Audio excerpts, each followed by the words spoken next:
Mais dis-moi, pourquoi tu ne lui as pas rendu un seul coup? Tu aurais très bien pu le vaincre. Ainsi tu aurais moins souffert et tu aurais tout de suite prouvé que tu étais un ancien garde du corps du roi. Vous réalisez que ce que vous dites n'a aucun sens? Je suis venu ici pour négocier la paix, alors j'avais aucune raison de lever la main sur lui. Ok. Si jamais je te dis la paix en un animé, qu'est-ce que tu peux me répondre? Eh ben personnellement, je te répondrais Vinland Saga. Cet animé, je viens de le finir. Je l'ai fini il y a à peine 1 mois et demi. Et sincèrement, il est incroyable. Il dépasse un petit peu tout ce qu'on peut ressentir. Il est vraiment dans une optique réellement forte de recherche de paix, de recherche de vision, de plein de choses. Et c'est ce qu'on va voir aujourd'hui. La quête de la paix de Thorfinn. C'est Serranito. Salut à toi. J'espère que tu vas bien. N'hésite pas à commenter, liker et t'abonner. Et on est parti. Pour ceux qui ne sont pas familiarisés avec le côté histoire de Vinland Saga, je vais vous expliquer ce que c'est. Ensuite, Thorfinn qui voit son père se faire tuer. Des suites de ça, toute sa vie, il va essayer de se venger du meurtre de son père. Et à ce moment-là, son mentor, on va dire, et son ennemi juré, Askeladd, va se faire tuer. Donc on est sur un moment où est-ce qu'il est dans une fin de quête de sens à la vie. Et ensuite, vu qu'il tente, en gros, de s'en prendre au roi, il va être exilé. Et il va être pris comme esclave. Après avoir été pris comme esclave et avoir payé ses dettes, parce qu'il peut payer ses dettes en tant qu'esclave, il va essayer de faire une quête d'un monde inconnu, d'un monde qu'il n'a jamais vu, mais d'un monde où la terre est chaude, fertile. Mais de toute façon, je pense qu'il le dira mieux que moi. Très loin à l'ouest d'ici, Par-delà l'océan et l'horizon. il existe une terre qu'on appelle le Vinland. C'est une terre chaude et fertile. Elle est si loin qu'elle a été épargnée par l'esclavage et la guerre. Et en fait, le Vinland, je pense que vous l'avez compris, c'est une allégorie personnifiée et mis en exergue par un paysage, mais c'est une allégorie de la paix en fait. C'est une allégorie de la paix intérieure, c'est une allégorie...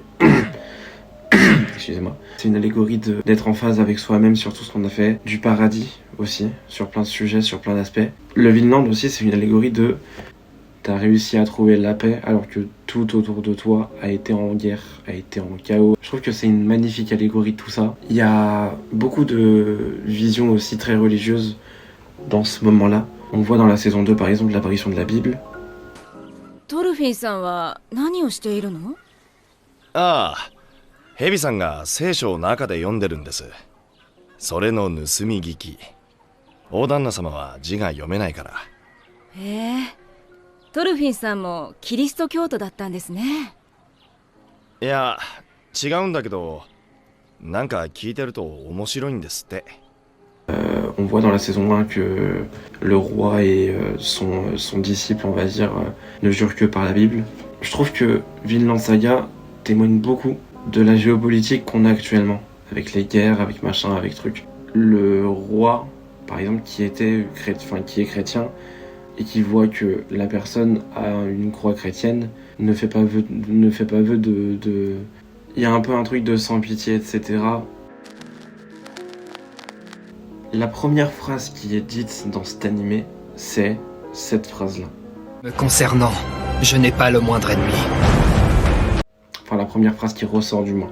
Et cette phrase, en fait, elle témoigne de énormément plus de choses que ça. Il y a une folie, en fait, de se dire que le plus grand guerrier de l'histoire dit à son fils qu'il n'a aucun ennemi. Une vision de paix constante qu'on te rabâche sur tout l'animé. Dans pas un épisode, t'auras pas une vision de paix dans la haine de Thorfinn réellement, tu vois. Donc c'est pour ça que je trouve ça incroyable réellement.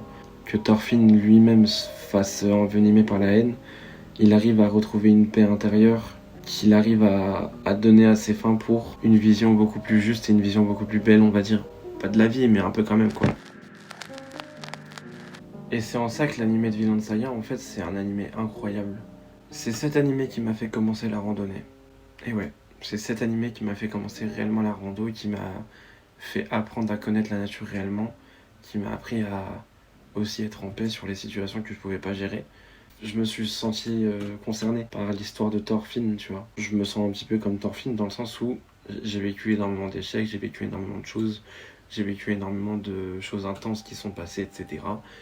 Et en fait, sur la fin, je commence à être en paix sur les choses que je veux faire, je commence à travailler sur les choses que je veux faire, et en fait, ça se sent qu'il y a une issue possible, en fait, il y a une paix possible, en gros. C'est un truc réellement fort, en fait, de se dire que il a fallu que je regarde un animé, en gros, geek que je suis, que ce soit un animé qui m'ait fait prendre conscience que la nature, c'est beau et qu'il faut aller la voir, quoi. Et je suis pas en mode mentalité Kaizen et tout, pas du tout. Je suis pas en mode Inoxtag à dire allez, on va sortir nos téléphones, etc. Pas du tout. Quoi. Je suis même le premier à dire qu'avoir son téléphone c'est trop bien et je suis le premier à prendre mon téléphone tout le temps. Donc c'est trop bien. Genre, je vous montre des vidéos, mais vraiment je vais en randonnée pratiquement toutes les semaines maintenant. J'ai essayé de commencer à faire des randonnées toutes les semaines et ça donne une paix en fait, ça donne une thérapie aussi sur les choses que t'avais à faire, ça te donne des leçons on va dire sur plein de choses et en fait, de toute façon allez voir cet animé, il est vraiment incroyable, je vous assure que vous allez pas voir le temps passer réellement. C'est 2 fois 25 épisodes et ces 2 fois 25 épisodes elles sont vraiment rendues à mort et personnellement, je me suis remis en question sur ce que réellement j'avais à apporter, ce que j'avais à faire, ce que j'avais à machin. Et sincèrement, je vous assure, si jamais vous êtes en crise existentielle, regardez des films qui a un truc qui amène à une réflexion quelconque, ben ça peut vous permettre aussi d'être dans un truc de plaisance personnelle et qui peut faire vous sentir très bien. C'est la fin de cette vidéo. Merci à vous d'avoir regardé. Merci à vous d'avoir suivi. Bisous et bonne semaine à vous.